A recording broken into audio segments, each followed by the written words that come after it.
அஸ்ஸலாமு அலைக்கும் வரஹ்மத்துல்லாஹி வபரகாத்துஹு. அல்ஹம்துலில்லாஹ், பிஸ்மில்லாஹிர் ரஹ்மானிர் ரஹீம், வஸ்ஸலாத்து வஸ்ஸலாம் அலா ரசூலுல்லாஹ், அம்மா பாத்.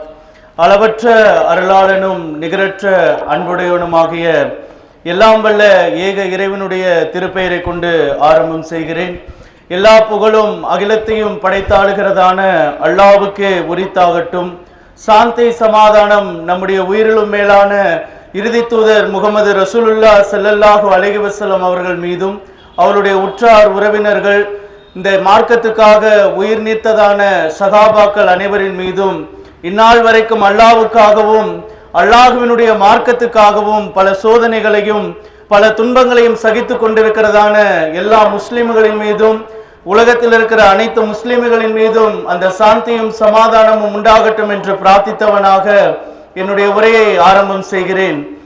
அல்ஹம்துலில்லாஹ், அல்லாஹ் சுப்ஹானஹு வ தஆலா இந்த உம்மத்துக்கு 2 பெருநாட்களை கொடுத்திருக்கிறான். நம்ம கொண்டாட வேண்டியதான 2 விழாக்களிலே மிக முக்கியமான பல அம்சங்களை அல்லாஹ் வைத்திருக்கிறான். முதலாவது நம் ஈதுல் ஃபித்ர் என்கிறதான நோன்பு பெருநாளை நாம் கொண்டாடுகிறோம். அதனுடைய அடிப்படை என்னவென்று சொல்லி பார்த்தால், மற்றவர்களுக்கு உதவி செய்கிற அல்லது ஏழைகளுடைய உள்ளத்திலே மகிழ்ச்சியை ஏற்படுத்தக்கூடியதான ஒரு விழாவாக அல்லாஹ் நமக்கு அதை கொடுத்திருக்கிறான். இரண்டாவதாக ஈதுல் அதா என்கிறதான இந்த தியாக பெருநாளை, ஹஜ் பெருநாளை கொண்டாடுவதற்கு அல்லாஹ் நமக்கு அனுமதி அளித்திருக்கிறான்.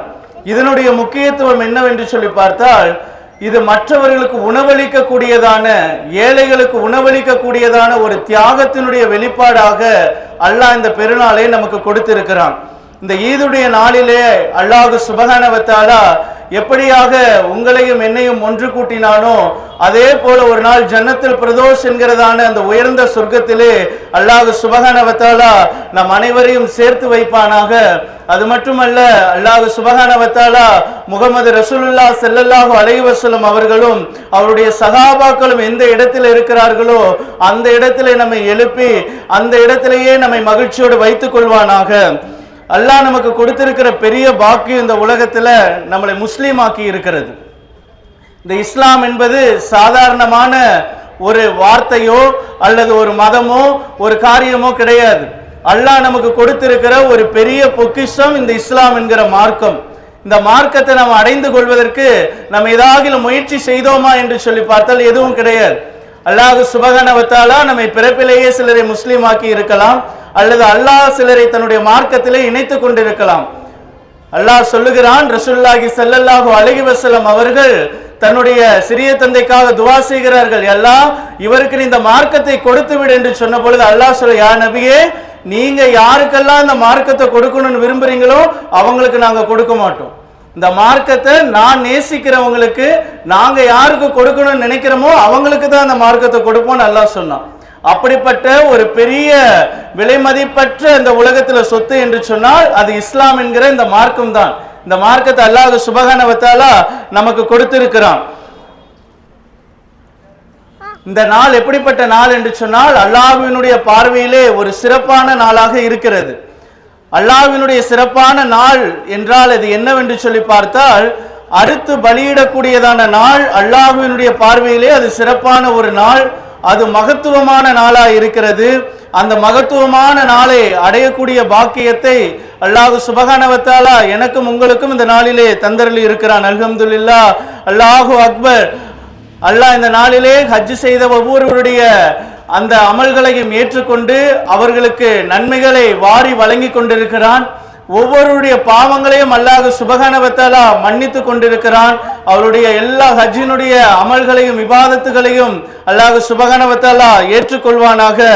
அவர்களுடைய பாவங்களை எல்லாம் மன்னித்த அல்லாஹ் நரகத்தை அவர்களுக்கு ஹராமாக்கி அவர்களை சொர்க்கவாதிகளாக மாற்றி இருக்கிறான். அரஃபா நாளிலே நோன்பு வைத்த ஒவ்வொருவரையும் அல்லாஹ் சுப்ஹானஹு வ தஆலா அதே நன்மையினாலேயே நினைத்து அவர்களுக்கும் அதே நன்மைகளை வாரி வழங்கி கொண்டிருக்கிற அந்த ஒரு நாளிலே அல்லாஹ் சுப்ஹானஹு வ தஆலா நம் அனைவரையும் ஒன்று கூட்டி இருக்கிறான். இந்த தியாக பெருநாள், ஹஜ் பெருநாள் என்று சொல்லப்படுகிறதான இந்த பெருநாளினுடைய சாராம்சம், இந்த பெருநாளினுடைய அடிப்படையே என்ன என்று சொன்னால், இப்ராஹிம் அலைஹிஸ்ஸலாம் அவர்களுடைய தியாகத்தினுடைய ஒரு வெளிப்பாடு தான் இந்த பெருநாள். குறிப்பாக சொல்ல வேண்டுமானால், நோன்பு பெருநாள் என்று சொல்லும் பொழுது ஜகாத்தை குறித்தும் சதகாவை குறித்தும் மற்றவர்களுக்கு செய்ய வேண்டிய தான தர்மங்களை குறித்தும் பேசுகிறோம். தியாக பெருநாள் என்று வரும் பொழுது, ஹஜ் பெருநாள் என்று வரும் பொழுது நாம் இப்ராஹிம் அலைஹிஸ்ஸலாம் அவருடைய தியாகத்தை குறித்து பேசுகிறோம். வருஷம் இதையே தான் பேசுறோமா, வருஷம் இதையே தான் செய்யணுமா என்று சொன்னால் நிச்சயமாக அதைத்தான் நாம் செய்ய வேண்டும். ஏனென்று சொன்னால், இந்த மார்க்கத்திலே புதிதான ஒரு காரியத்தை புகுத்தி விடுவதற்கு யாருக்கும் அனுமதி கிடையாது. அல்லாஹ் எந்த நோக்கத்தோடு இந்த பெருநாட்களை கொண்டாட அனுமதித்தானோ அதைத்தான் நாம் நினைவு கூற வேண்டும். அதுதான் மேலானதா இருக்கிறது. நபி இப்ராஹிம் அலைஹிஸ்ஸலாம் அவர்கள் சாதாரணமான ஒரு நபர் அல்ல. அல்லாஹ் சுப்ஹானஹு வ தஆலா இப்ராஹிம் அலைஹிஸ்ஸலாம் அவர்களை குறித்து சொல்லுகிறான், அவர் உண்மையிலே நல்லடியார்களில் ஒருவராக இருப்பார் என்று சொல்லி. அது மட்டும் இல்ல, இப்ராஹிம் அலைஹிஸ்ஸலாம் அவர்களை அல்லாஹ் சுப்ஹானஹு வ தஆலா தனக்கு உற்ற தோழனாக்கி கொண்டான். அல்லாஹ்வுக்கு ஒரு தோழன் தேவையா, அல்லாஹ்வுக்கு ஒரு நண்பர் தேவையா என்று சொன்னால், அல்லாஹ் சுப்ஹானஹு வ தஆலா இந்த உலகத்தில் இந்த துனியால தெரிந்து கொண்ட ஒரே ஒரு நண்பர், ஒரு தோழர் என்று சொல்வாரானால் அது இப்ராஹிம் அலைஹிஸ்ஸலாம். அல்லாஹ்வே சொல்லுகிறான், இப்ராஹிம் அலைஹிஸ்ஸலத்தை எனக்கு உற்ற தோழனாக நானே எடுத்துக்கொண்டேன் என்று சொல்லி. ஏன் அல்லாஹ் இப்ராஹிம் அலைஹிஸ்ஸலாம் அவர்களை தனக்கு நண்பனாக தோழனாக எடுத்துக்கொண்டார் என்று சொன்னால், இப்ராஹிம் அலைஹிஸ்ஸலத்தை குறித்து அல்லாஹ்வே சொல்லுகிறான், ரப்பாகிய நான், யா இப்ராஹிமே எனக்கு கட்டுப்படு என்று சொன்னால் உடனே எந்த பதிலும் சொல்லாமல், எந்த ஒரு மறுப்பும் இல்லாமல் இப்ராஹிம் அலைஹிஸ்ஸலாம் சொல்வார்களாம், அல்லாஹ் நான் முழுமையாக உனக்கு கட்டுப்பட்டு விட்டேன் என்று சொல்லி. அப்படிப்பட்ட ஒரு கட்டுப்படுதல், அல்லாஹ்வினுடைய வார்த்தைக்கு முழுமையாக கட்டுப்பட்டு வாழக்கூடிய ஒரு நபியாக வாழ்ந்தவர் தான் இப்ராஹிம் அலைஹிஸ்ஸலாம். இந்த இப்ராஹிம் அலைஹிஸ்ஸலத்தை தான் அல்லாஹ் சுப்ஹானஹு வ தஆலா தனக்கு ஒரு நண்பனாக எடுத்துக்கொண்டான்.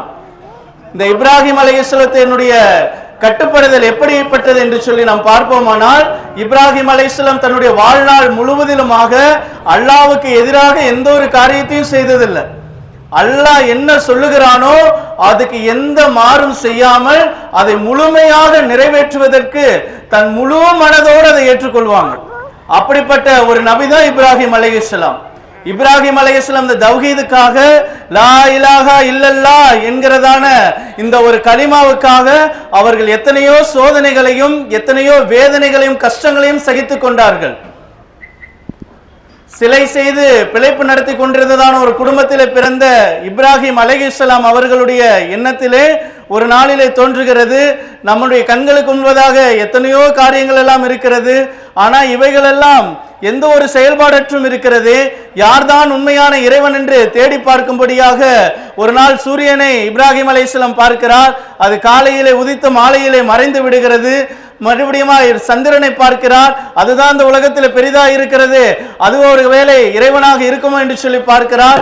அது இரவிலே உதித்து காலையிலே மறைந்து விடுகிறது. நட்சத்திரங்களை எல்லாம் பார்க்கிறார், அவைகள் சில நேரம் தோன்றுகின்றன, சில நேரங்களிலே மறைந்து விடுகின்றன. இப்ராஹிம் அலைஹிஸ்ஸலாம் தன் அறிவாலை தேடுகிறார், எப்படியாகிலும் இறைவனை அடைந்து கொள்ள வேண்டும் என்று சொல்லி. அப்பொழுது இப்ராஹிம் அலைஹிஸ்ஸலாம் அவருடைய உள்ளத்திலே உதித்த ஒரு காரியம், வணக்கத்துக்கு தகுதியான இறைவன் ஒருவன் மட்டும்தான், அவனை தவிர வேறு யாருமே இல்லை என்பதை அவர் தன்னுடைய கொள்கையா ஏற்றுக்கொண்டு தன்னுடைய தகப்பனாரிடத்திலையும் தன்னுடைய குடும்பத்தாரிடத்திலையும் உறவினரிடத்திலேயும் அதை போய் சொல்லுகிறார். அப்பொழுது அவர்கள் எல்லாரும் அவரை பைத்தியக்காரனை போல, ஒரு மடையனை போல நடத்தினார்கள். இப்ராஹிம் அலைஹிஸ்ஸலாம் மிகவும் உறுதியாக சொன்னார்கள், நீங்கள் வைத்துக் கொண்டிருப்பதெல்லாம் இறைவன் அல்ல, நம்மை படைத்த ஒரே ஒரு இறைவன் தான் இறைவன், அவனை தவிர வேற யாரும் இல்லை என்பதை, லா இலாஹா இல்லல்லாஹ் என்பதை உறுதியாக அவர்கள் உரைத்தார்கள். அதனாலே அவர்கள் பல துன்பங்களை அடைந்தார்கள். தன்னுடைய தகப்பனாரை விட்டு, தன் குடும்பத்தை விட்டு, தன்னுடைய உற்றார் உறவினர்கள் சொந்த பந்தங்கள் எல்லாரையும் விட்டு ஒரு தூர இடத்துக்கே அவங்க போக வேண்டிய சூழ்நிலைக்கு தள்ளப்படுகிறார்கள். அது மட்டுமா என்று சொல்லி பார்த்தால், அதன் பிறகு நம்ரூத் மன்னனிடத்திலே இந்த கலிமாவை, இந்த ஏகத்துவத்தை எடுத்துரைக்கிறார்கள். நம்ரூத் மன்னன் அவர்களுக்கு கொடுத்த தண்டனை, ஒரு நெருப்பு குண்டத்தை உருவாக்கி அதில் இப்ராஹிம் அலைஹிஸ்ஸலாத்தை எடுத்து போட்டு விடுகிறார். இப்படியெல்லாம் இந்த ஏகத்துவத்துக்காக பல கஷ்டங்களை அனுபவித்து பல துயரங்களையும் துன்பங்களையும் அனுபவித்துக் கொண்டிருந்த இப்ராஹிம் அலைஹிஸ்ஸலாம் அவர்களை அந்த நெருப்பிலிருந்து அல்லாஹ் பாதுகாக்கிறான். ஒரு நெருப்பு என்பது எந்த ஒரு பொருளையும் எரித்துவிடக்கூடியதா இருக்கிறது. ஆனால் இப்ராஹிம் அலைஹிஸ்ஸலாம் அவர்களை இந்த நெருப்பு எரிக்கவில்லை, மாறாக அவர்களுக்கு குளுமையாக அது மாறினது. அல்ஹம்துலில்லாஹ், அல்லாஹ் சுப்ஹானஹு வ தஆலா இந்த மார்க்கத்திற்காக யார் தன்னை உறுதியாய் நிறுத்திக் கொள்கிறார்களோ அவர்களை எல்லா சோதனையிலிருந்தும் காப்பாற்றுகிறவனாக இருக்கிறான். மேலும் இப்ராஹிம் அலைஹிஸ்ஸலாம் அவர்களுக்கு குழந்தை இல்லை. பல வருடங்களாக குழந்தை இல்லாமல் அவரும் அவருடைய மனைவியார் சாராள் அலைஹிஸ்ஸலாம் அவர்களும் மிகுந்த வேதனையோடு கூட இருக்கிறார்கள். அல்லாஹ்வினிடத்திலே பல வருடங்களாக துஆக்களை கேட்கிறார்கள். யா அல்லாஹ், எனக்கு சாலிகான ஒரு மகனை கொடுத்து விடு, யா அல்லாஹ் எனக்கு சாலிகான ஒரு மகனை கொடுத்து விடு என்று சொல்லி அல்லாஹ்வினுடைய சன்னிதானத்தில் ஒவ்வொரு நாளும் அவர்கள் அழுது கொண்டிருக்கிறார்கள். காலங்கள் கடந்தோடுகிறது. ஆனால் இந்த துஆவுக்கான எந்த ஒரு பதிலும் அவர்களுக்கு கிடைக்கவில்லை. அந்த நேரத்தில் சாரா அலைஹிஸ்ஸலாம் அவர்கள் எப்படியாகிலும் இந்த குடும்பம் கட்டப்பட வேண்டும், நமக்கு ஒரு சந்ததி வேண்டும் என்று சொல்லி தனக்கு உதவி பெண்ணாக இருந்த ஹாஜர் அலைஹிஸ்ஸலாம் அவர்களை இப்ராஹிம் அலைஹிஸ்ஸலாம் அவர்களுக்கு திருமணம் முடித்து வைக்கிறார்கள். அல்ஹம்துலில்லாஹ், அவர்கள் மூலமாக அல்லாஹ் சுப்ஹானஹு வ தஆலா இஸ்மாயில் என்கிறதான ஒரு மகனை கொடுக்கிறார். அந்த மகனுடைய தன்மை எப்படிப்பட்டது என்று சொன்னால், அவர் மென்மையானவர். அவர் சாதாரணமான ஒரு மகனாக அல்ல, பல வருடங்களாக இப்ராஹிம் அலைஹிஸ்ஸலாம் அல்லாஹ்வினிடத்தில் கேட்டதின் விளைவாக கிடைத்த ஒரு பிள்ளை, ஒரு மகனாக அவர் இருக்கிறார். இப்படிப்பட்ட பிள்ளையை இப்ராஹிம் அலைஹிஸ்ஸலாம் மிகுந்த கரிசனையோடு கூட அன்போடு கூட எல்லா வகையிலும் பாதுகாத்து அவருக்கு எல்லா நலவுகளையும் செய்து அவர்களை வளர்த்து கொண்டு வருகிறார். ஏதோ ஒரு வருஷம் 2 வருஷம் குழந்தை இல்லாமல் பிறந்த பிள்ளை அல்ல, பல வருடங்களாக கண்ணீரிலும் வேதனையிலும் இருந்து கிடைத்த ஒரு பிள்ளை. அப்படிப்பட்ட ஒரு மகனை எவ்வளவு கரிசனையோடு எவ்வளவு அக்கறையோடு அவர்கள் வளர்த்திருப்பார்கள். அப்படிப்பட்ட ஒரு பிள்ளையை ஒரு நாளிலே அல்லாஹ் சுப்ஹானஹு வ தஆலா இப்ராஹிம் அலைஹிஸ்ஸலாம் அவருடைய கனவிலே தோன்றி சொல்லுகிறான், உன்னுடைய பிள்ளையை அறுத்து பலியிட்டு விடு என்று சொல்லி. இந்த இப்ராஹிம் எப்படிப்பட்டவர், இந்த இப்ராஹிம் அலைஹிஸ்ஸலாத்தினுடைய தன்மை எப்படிப்பட்டது என்று சொன்னால், அல்லாஹ் ஒரு வார்த்தை சொன்னால் அதற்கு எந்த ஒரு மாறும் சொல்ல மாட்டார். உடனடியாக எழுந்தார். ஹாஜர் அலைஹிஸ்ஸலாத்திலே அவர் செல்லுகிறார். ஹாஜர் அலைஹிஸ்ஸலாத்தினிடத்திலே சென்று மகன் இஸ்மாயிலை தன்னோடு கூட அழைத்து செல்ல வேண்டும் என்று கேட்கிறார். இப்ராஹிம் அலைஹிஸ்ஸலாத்தினுடைய இஸ்மாயில் அலைஹிஸ்ஸலாம் 2 பேரும் சேர்ந்து போறாங்க. போகும் பொழுது வழியில் ஏதாகிலும் இஸ்மாயில் அலைஹிஸ்ஸலாத்தினிடத்திலே எந்த ஒரு காரியத்தையோ அவர் பேசவே இல்லை, அமைதியா போயிட்டே இருக்கிறாங்க. போவதற்கு முன்பதாக ஒரு காரியத்தை சொல்றாங்க, நம்ம இப்போ ஒரு இடத்துக்கு போகிறோம். எங்க என்று சொன்னால், நான் உன்னை அறுத்து பலியிடும்படியாக உன்னை அழைத்து கொண்டு செல்ல போகிறேன் என்பதை அவர்கள் சொல்லிதான் அழைத்து கொண்டு போகிறார்கள். அப்படி போகும் பொழுது இஸ்மாயில் அலைஹிஸ்ஸலாம் சொல்லுகிறார்கள், இதை அல்லாஹ் உங்களுக்கு சொல்லி இருப்பானால் அந்த கட்டளைக்கு நீங்கள் முழுவதுமாக அடிபணிந்து நீங்கள் எனக்கு என்ன செய்ய வேண்டுமோ அதை செய்து விடுங்கள் என்று சொல்லி. ஒரு பிள்ளை ஒரு தகப்பன் சொல்லுகிறதான வார்த்தைக்கு முழுமையாக கட்டுப்பட்டு நடக்கிறது என்று சொன்னால் அது தன்னுடைய தாயார் வளர்த்த ஒரு வளர்ப்பு அப்படிப்பட்டது. இஸ்மாயில் அலைஹிஸ்ஸலாத்துக்கு ஹாஜர் அலைஹிஸ்ஸலாம் கற்றுக் கொடுத்த காரியம் எப்படிப்பட்டதுன்னா, அல்லாஹ் சொல்லுகிறதற்கு அப்படியே அடிபணிந்து நடக்க வேண்டும் என்பது மட்டுமல்ல, உன்னுடைய தந்தையாரும் அல்லாஹ்வுக்கு கட்டுப்பட்டு நடக்கிறவர் என்பதை கற்றுக் கொடுத்திருக்கிறார்கள். இன்றைக்கு நம்முடைய பிள்ளைகளுக்கு நாம் எதை கற்றுக் கொடுத்து வளர்க்கிறோம் என்பதை நாம் கவனத்திலே கொள்ள வேண்டும். நம்முடைய பிள்ளைகளுக்கு முன்பதாக நாம் எப்படிப்பட்ட நடக்கையுடையவர்களாக இருக்கிறோம் என்பதிலே நாம் கவனம் உள்ளவர்களாக இருக்க வேண்டும். அல்லாஹ்வை குறித்து நம்முடைய பிள்ளைகளுக்கு கற்றுக் கொடுப்பது மாத்திரமல்ல, அல்லாஹ் என்ன சொன்னானோ, ரசூலுல்லாஹி ஸல்லல்லாஹு அலைஹி வஸல்லம் அவர்கள் எப்படி வாழ்ந்து காண்பித்தார்களோ அதே முறையிலே நம்முடைய பிள்ளைகளுக்கு முன்பதாக நாம் வாழ்ந்து காட்ட வேண்டும்.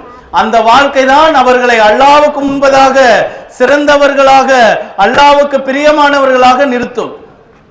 அப்படியாக வளர்க்கப்பட்ட இந்த இஸ்மாயில் அலைஹிஸ்ஸலாம் அவர்கள் அல்லாஹ்வினுடைய வார்த்தைக்கு கட்டுப்படுகிறார்கள்.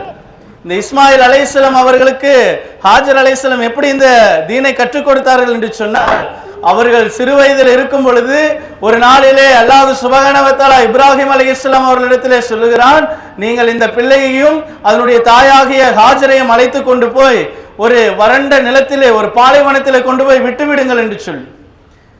இந்த காரியத்துக்கு இப்ராஹிம் அலைஹிஸ்ஸலாம் ஏதாகிலும் எதிர்ப்பு தெரிவித்தார்களா என்று சொன்னால் எந்த ஒரு எதிர்ப்பும் தெரிவிக்கல.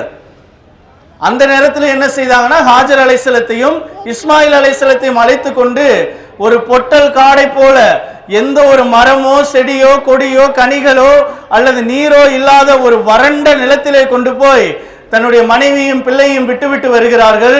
அப்பொழுது ஹாஜர் அலைஹிஸ்ஸலாம் இப்ராஹிம் அலைஹிஸ்ஸலாத்திடம் கேட்கிறார்கள், என் கணவராகிய இப்ராஹிம் அலைஹிஸ்ஸலாமே, என் கணவராகிய இப்ராஹிம் அலைஹிஸ்ஸலாமே, இதை அல்லாஹ் தான் உங்களுக்கு கட்டளையிட்டானா என்று சொல்லி. இப்ராஹிம் அலைஹிஸ்ஸலாம் எதுவுமே பேசாம அமைதியா திரும்பி போய் கொண்டிருக்கிறார்கள். ஹாஜர் அலைஹிஸ்ஸலாம் திரும்ப திரும்ப கேட்கிறாங்க, அல்லாஹ் தான் உங்களுக்கு இதை கட்டளையிட்டானா என்று சொல்லி.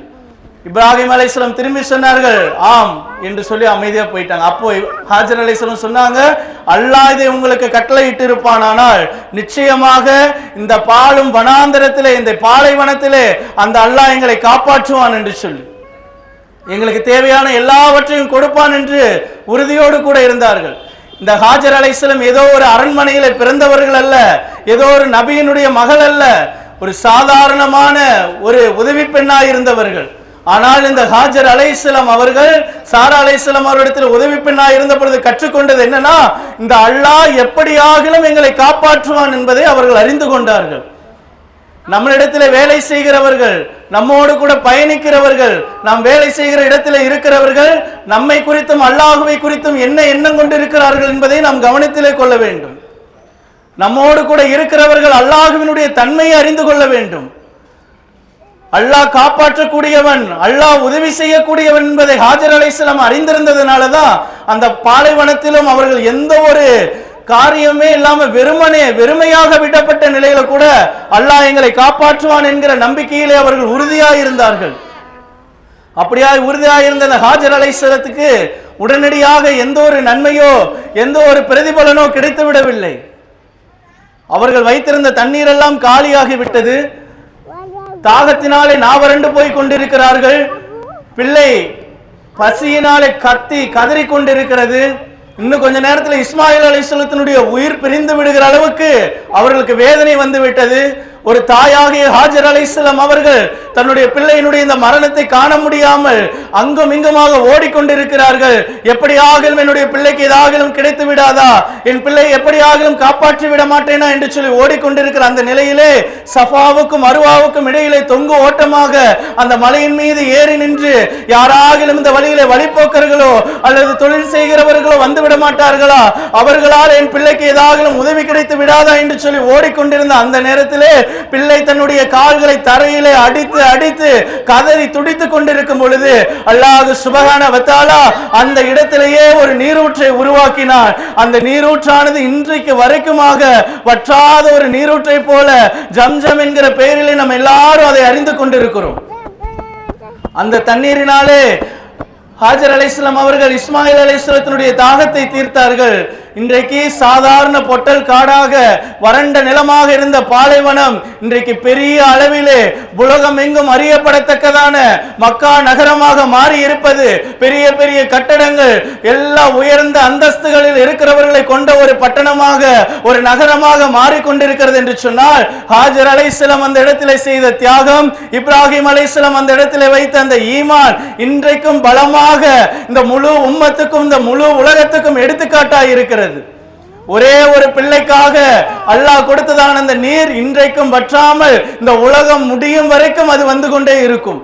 அல்லாஹ் அப்படிப்பட்ட பாக்கியத்தை இந்த முழு உம்மத்துக்கும் கொடுத்திருக்கிறான். ஹாஜர் அலைஹிஸ்ஸலாத்துடைய தியாகத்தை நினைவு கூறும்படியாகத்தான் உம்ரா செய்யும் பொழுது ஹஜ் செய்யும் பொழுதும் அவர்கள் எப்படியாக சஃபாவுக்கும் மர்வாவுக்கும் இடையிலே தொங்கு ஓட்டமாய் ஓடினார்களோ அதே போல நாமும் ஓடிக்கொண்டிருக்கிறோம். எத்தனை பாதங்கள், எத்தனை ஆட்கள் இன்றைக்கு வரைக்குமாக அந்த இடத்துல எத்தனை கோடான கோடி லட்சக்கணக்கான பாதங்கள் பட்டிருக்கும். இந்த தீன் எப்படிப்பட்ட தீன் என்று சொன்னால் இந்த மார்க்கத்திலே யாருக்கும் எந்த ஒரு வேறுபாடும் கிடையாது. அல்லாஹ் எல்லாரையும் ஒரே முஸ்லீமாக பார்க்கிறான். ஹஜ் செய்கிறவர்களோ உம்ரா செய்கிறவர்களுக்குள்ளேயோ ஒரு முஸ்லீமுக்குள்ளேயோ எந்த ஒரு வேறுபாடும் கிடையாது. அல்லாஹ் எல்லாரையும் ஒற்றுமையா ஆக்கி இருக்கிறான். இங்க வெள்ளையா இருக்கிறவர்கள், கருப்பா இருக்கிறவர்கள், உயர்ந்த குலத்தோர், தாழ்ந்த குலத்தோர், உயர்ந்தவர்கள், சிறந்தவர்கள் என்றெல்லாம் ஒன்றுமே கிடையாது. ஒரு முஸ்லீம் என்று சொன்னால் அவர் அனைவருக்கும் சமம், அவ்வளவுதான். அதற்கு அடையாளமாகத்தான் நாம் காபாவுக்கு முன்பதாய் நிற்கும் பொழுது எல்லாம் இஹ்ராமினுடைய ஆடையிலே ஒரே நிறத்தில் நாம் நிற்கிறோம். அல்லாஹ் எல்லாரையும் ஒரே மாதிரியாக பார்க்கிறான். அங்கு உயர்ந்த அந்தஸ்துடையவராக இருந்தாலும், ஒரு மன்னராக இருந்தாலும், ஒரு நாட்டினுடைய அதிபதியாக இருந்தாலும், சாதாரணமான ஒரு வேலைக்காரனாக இருந்தாலும், ஒரு தெருவை பெருக்குகிறவராக இருந்தாலும், யாரா இருந்தாலும் அல்லாஹ்வுக்கு முன்பதாக சமம்தான். அப்படிப்பட்ட ஒரு சமத்துவமான மார்க்கத்திலே, ஒரு சகோதரத்துவமான மார்க்கத்திலே அல்லாஹ் நம்மை வைத்திருக்கிறான். காரணம், அல்ஹம்துலில்லாஹ், அல்லாஹ் எல்லாரையும் ஒரே ஆணிலிருந்து பெண்ணிலிருந்து நாம் படைத்தோம் என்று சொல்லுகிறான். இங்க யாரும் உயர்ந்தவர்களோ தாழ்ந்தவர்களோ கிடையாது. அப்படிதான் ஹஜ்ஜினுடைய நாட்களிலே ஒவ்வொருவரும் வேற்றுமையாளர்களாய் அல்ல, ஒற்றுமையாக அந்த ஹஜ் உம்ரா செய்யக்கூடியதான பாக்கியத்தை ஒவ்வொருவருக்கும் அல்லாஹ் தந்தரில் இருக்கிறான். இன்றைக்கு வரைக்கும் ஹாஜர் அலைஹிஸ்ஸலாத்தினுடைய அந்த தியாகம் அவ்விடத்திலே போற்றப்பட்டு கொண்டிருக்கிறது. இப்படியெல்லாம் நன்மைகளை பெற்றுக்கொண்ட அந்த ஹாஜர் அலைஹிஸ்ஸலாம் அவர்கள் தன்னுடைய பிள்ளை இஸ்மாயிலுக்கு அல்லாஹ்வை பற்றியும் தன்னுடைய கணவரை பற்றியும் சொல்லி வளர்த்திருக்கிறாங்க. ஆதலால் தான் இப்ராஹிம் அலைஹிஸ்ஸலாம் இஸ்மாயில் அலைஹிஸ்ஸலாத்திடம் வந்து, நான் கனவிலே ஒரு காட்சியை கண்டேன், நான் உன்னை அறுத்து பலியிடும்படியான காட்சி என்று சொன்ன பொழுது இஸ்மாயில் அலைஹிஸ்ஸலாம் அதுக்கு எந்த ஒரு எதிர்ப்பும் தெரிவிக்காமல், அல்லாஹ் உங்களுக்கு என்ன கட்டளையிட்டானோ அதன்படியே எனக்கு செய்து விடுங்கள் என்று சொல்லி இப்ராஹிம் அலைஹிஸ்ஸலாத்தோடு கூட செல்லுகிறார். அப்பொழுது இஸ்மாயில் அலைஹிஸ்ஸலாம் அவர்களை அறுத்து பலியிடும்படியாக படுக்க வைத்த பொழுது இஸ்மாயில் அலைஹிஸ்ஸலாம் அவர்கள் தன்னுடைய முகத்தை திருப்பிக் கொள்கிறார்கள்.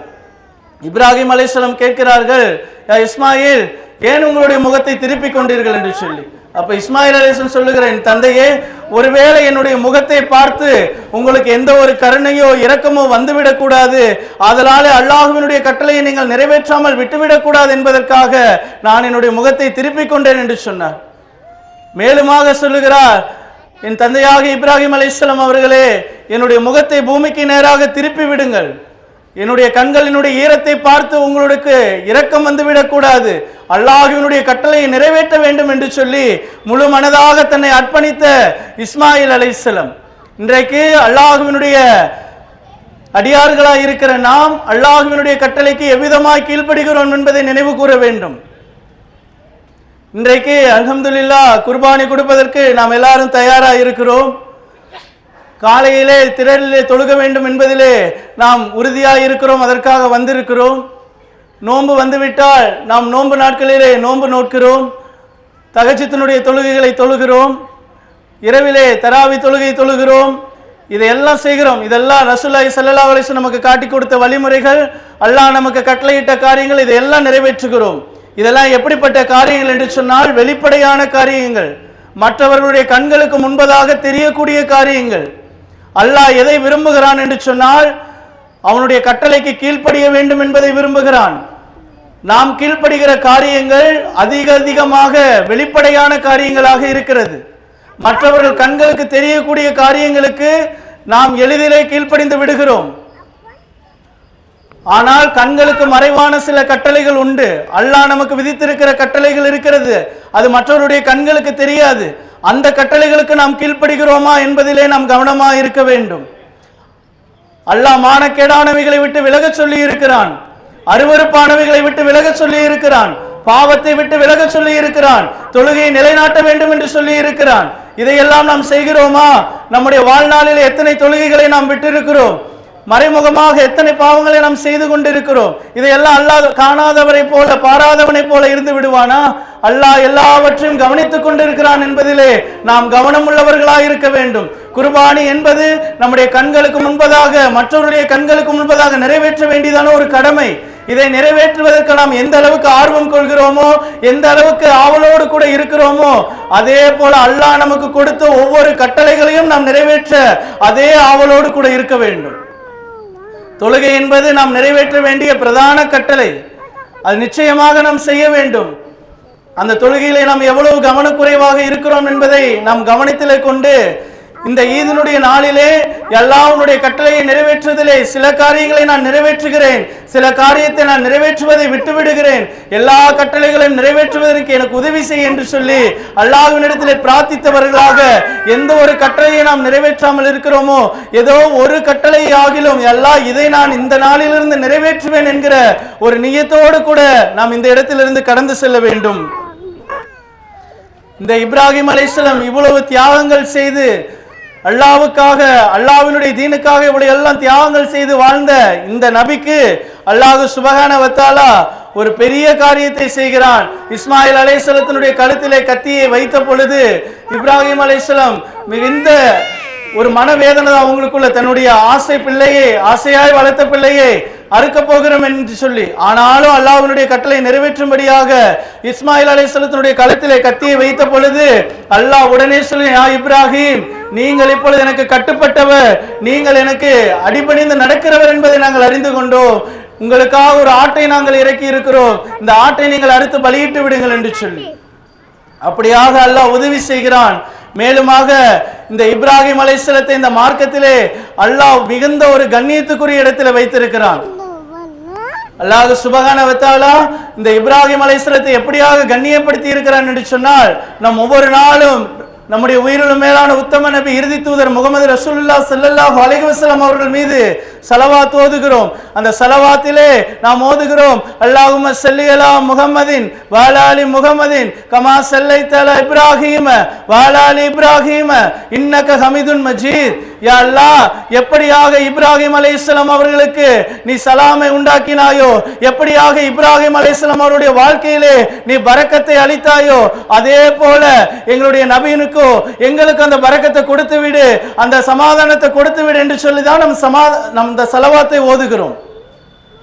இந்த உலகம் உள்ளளவும் இப்ராஹிமினுடைய பெயர் ஒலிக்கும்படியாக அல்லாஹ் இந்த மார்க்கத்தை ஆக்கிவிட்டான் என்று சொன்னால், அல்ஹம்துலில்லாஹ், இந்த இப்ராஹிம் அலைஹிஸ்ஸலாம் அவர்கள் இந்த மார்க்கத்திற்காக செய்த தியாகம், அல்லாஹ்வுக்கு முன்பதாய் கட்டுப்படுத்த காரியங்கள் அவ்வளவு பெரிதாக இருக்கிறது. இந்த இப்ராஹிம் அலைஹிஸ்ஸலாத்தினுடைய ஒட்டுமொத்த வாழ்க்கையும் தியாகம் மட்டும்தான். அல்லாஹ்வுக்காக தியாகம் செய்கிறது மட்டும்தான் அவருடைய வாழ்க்கையினுடைய மிகப்பெரிய ஒரு அமலாக, ஒரு இபாதத்தாக இருந்தது. நாம் நம்முடைய வாழ்க்கையில பலவிதமான அமல்களையும் இபாதத்துகளையும் செய்து கொண்டிருக்கிறோம். ஆனால் நாம் செய்ய வேண்டிய ஒரு பெரிய அமல், நாம் செய்ய வேண்டிய ஒரு பெரிய இபாதத் என்னவென்று சொன்னால், அல்லாஹ்வினுடைய கட்டளைகளுக்கு அடிபணிந்து நடப்பதுதான் நாம் செய்ய வேண்டிய ஒரு பெரிய இபாதத்தா இருக்கிறது. இந்த மார்க்கத்துக்கு அல்லாஹ் பெயர் வைக்கிறான். இந்த மார்க்கம் சாதாரண ஒரு மார்க்கம் கிடையாது. இந்த மார்க்கத்தை யார் எடுத்துக்கொள்கிறார்களோ அவர்கள் கண்ணியம் அடைவார்கள். இன்றைக்கு முஸ்லிம் ஆகிய நம் ஒவ்வொருவரையும் அல்லாஹ் கண்ணியப்படுத்தி இருக்கிறான். இந்த மார்க்கத்தை யார் நிராகரிக்கிறார்களோ அவர்களுக்கு மிகவும் ஒரு நஷ்டவாளிகளாய் அவர்கள் போய்விடுவார்கள். இந்த உலகம் உள்ளளவும் இந்த இஸ்லாம் என்கிற மார்க்கத்துக்கு அல்லாஹ் கொடுத்த பெயர், நம்முடைய உயிரிலும் மேலான உத்தம நபி ரசூலுல்லாஹ் ஸல்லல்லாஹு அலைஹி வஸல்லம் அவர்களிடத்தில் அல்லாஹ் சொல்லுகிறான், இப்ராஹிமினுடைய மார்க்கத்தை நாங்கள் உங்களுக்கு கொடுத்தோம் என்று சொல்லி. ஏதோ புதிதான மார்க்கம் அல்ல, இது இப்ராஹிமினுடைய மார்க்கம். இப்ராஹிமுடைய மார்க்கம் எப்படிப்பட்ட மார்க்கம்? அல்லாஹ்வுக்கு அடிபணிந்து நடக்கக்கூடிய மார்க்கம். அதனால்தான் இஸ்லாத்தை பின்பற்றுகிற ஒவ்வொருவரையும் நாம் முஸ்லீம் என்று சொல்லுகிறோம். முஸ்லீம் என்று சொன்னால் அல்லாஹ்வுக்கு கட்டுப்பட்டு நடக்கக்கூடியவர்கள். இந்த இஸ்லாம் அடிப்படையாக போதிக்கிறது அல்லாஹ்வுக்கு கட்டுப்பட்டு நடக்க வேண்டும் என்று சொல்லி. அவ்வளவு நல்ல மார்க்கத்திலே அல்லாஹ் சுப்ஹானஹு வ தஆலா நாம் ஒவ்வொருவரையும் வைத்ததற்காக நாம் உயிருள்ள அளவும் அல்லாஹ்வுக்கு நாம் நன்றி சொல்ல கடமைப்பட்டவர்களாக இருக்கிறோம். மேலும் அல்ஹம்துலில்லாஹ், அல்லாஹ் இந்த நாளிலே ஹஜ் செய்த ஒவ்வொருவருடைய ஹஜ்ஜையும் ஏற்றுக்கொள்வானாக, நமக்கும் ஹஜ் செய்யக்கூடியதான பாக்கியத்தை தந்தருள்வானாக, நம்முடைய வேதனைகளை எல்லாம் அல்லாஹ் மாற்றுவானாக. இந்த நாளிலே குர்பானி கொடுக்க போகிறோம். நம்முடைய குர்பானி எப்படிப்பட்டதா இருக்க வேண்டும் என்று சொன்னால், அது அல்லாஹ்வுக்கு மிகவும் ஒரு பிரியமான ஒரு காரியம். அறுத்து பலியிடுவது என்பது அல்லாஹ் விரும்பக்கூடிய ஒரு காரியம். ஆனால் அல்லாஹ் சொல்லி காட்டுகிறான், நீங்கள் அறுக்கிற இந்த ஆட்டினுடைய மாம்சமோ அதனுடைய இரத்தமோ என்னை வந்தடைவதில்லை, மாறாக உங்களுடைய தக்குவாதான் அல்லாஹ்வை அடையும் என்று சொல்லி திருக்குர்ஆன் அல்-ஹஜ்ஜிலே அல்லாஹ் சொல்லி காண்பிக்கிறான்.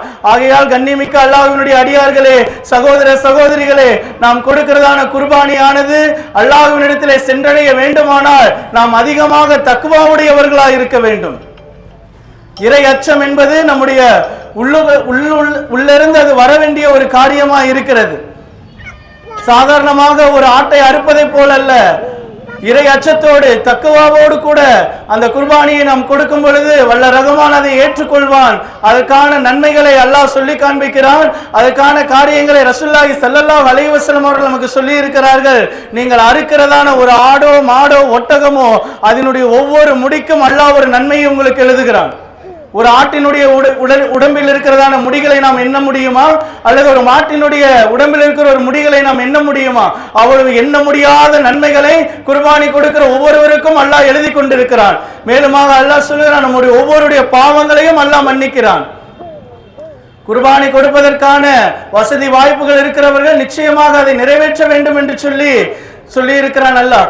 நிச்சயமாக அப்படிப்பட்டதான அமல்களை செய்கிற ஒவ்வொருவரையும் வல்ல ரஹ்மான் ரஹமத்தினாலும் பரக்கத்தினாலும் நிறைத்தருள்வானாக.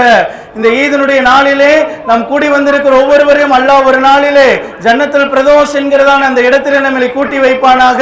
இந்த ஈதனுடைய நாள் எப்படிப்பட்ட நாளாக இருக்கிறது என்று சொன்னால், நாம் அல்லாஹ்வின் இடத்திலே கேட்கக்கூடியதான எல்லா துவாக்களும் அங்கீகரிக்கப்படுகிற எல்லா துவாக்களுக்கும் அல்லாஹ் பதில் செய்யக்கூடிய நாளாக இருக்கிறது. ஆகவே இந்த தொழுகையினுடைய திடலிலிருந்து இந்த பயான் முடிந்தவுடனே அனைவரும் கடந்து சென்று விடாமல் சற்று நேரம் அமர்ந்திருந்த அல்லாஹ்வின் இடத்திலே அதிகமாக உங்களுக்காக உங்கள் குடும்பங்களுக்காக துஆக்களை கேளுங்கள். அல்லாஹ் அவைகள் எல்லாம் நமக்கு ஆமீன் என்று சொல்லி ஆமீன் ஆக்குவானாக. அல்ஹம்துலில்லாஹ் வாகிர் தக்வானா அல்ஹம்துலில்லாஹி ரப்பில் ஆலமீன். அஸ்ஸலாமு அலைக்கும் வ ரஹ்மத்துல்லாஹி வ பரகாத்துஹு.